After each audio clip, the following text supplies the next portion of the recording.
आज का बाइबल वचन एजेकियल ग्रंथ से। सबको स्वयं के कर्मों का फल।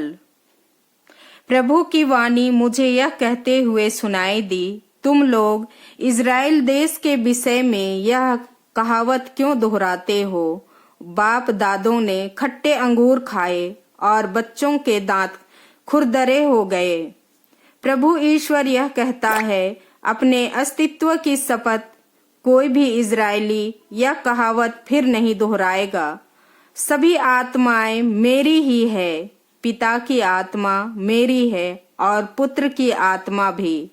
जो व्यक्ति पाप करता है वह मरेगा।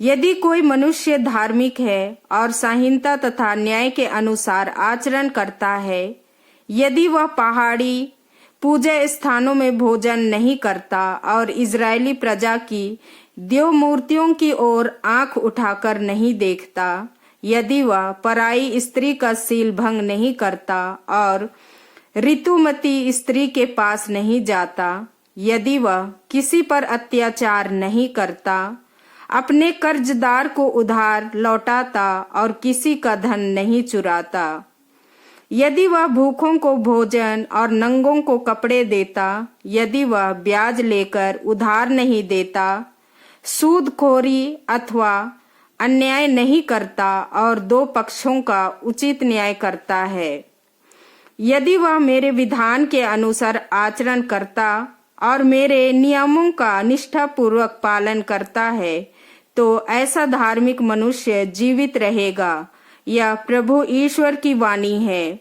किंतु यदि उससे ऐसे पुत्र उत्पन्न हो जो डाकू और हत्यारा हो जाए, जो स्वयं भी इनमें से कोई अपराध ना करे, जब उसने स्वयं ऐसा कोई अपराध ना किया हो, यदि वह पहाड़ी पूजा स्थानों में भोजन करे, पराई स्त्री का सील भंग करे, दरिद्र और अभावग्रस्त लोगों पर अत्याचार करे, धन चुराए, जमानत ना लौटाए, देव मूर्तियों की ओर आंख उठाकर देखे, कुकर्म करें, ब्याज पर कर्ज दें और सूद खोरी करें, तो क्या वह जीवित रहेगा?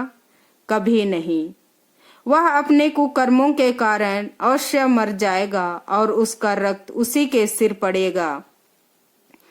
किंतु यदि उससे ऐसे पुत्र उत्पन्न हो जो अपने पिता द्वारा किए गए पापों को देखे और उसके जैसे आचरण ना करे, जो पहाड़ी पूजा स्थानों में भोजन ना करे या इज़राइल के घराने की देव मूर्तियों की ओर आंख उठाकर ना देखे, अपने पड़ोसी की पत्नी का सील भंग ना करे, किसी पर अत्याचार ना करें, जमानत ना कर लें, धन ना चुराएं, बल्कि भूखे को भोजन और नंगे को वस्त्र दें, अन्याय से दूर रहें, ब्याज या अतिरिक्त रकम ना लें, मेरे विधानों का पालन करें और मेरी आज्ञाओं का पालन करें, तो वह अपने पिता के पापों के कारण नहीं मरेगा, बल्कि वह आवश्यक जीवित रहेगा। उसके पिता ने लूटा, खसोटा, अपने भाई का धन चुराया और अपने जाति वालों के साथ अनुचित व्यवहार किया, इसलिए वह अपने पापों के कारण मर जाएगा। आमीन।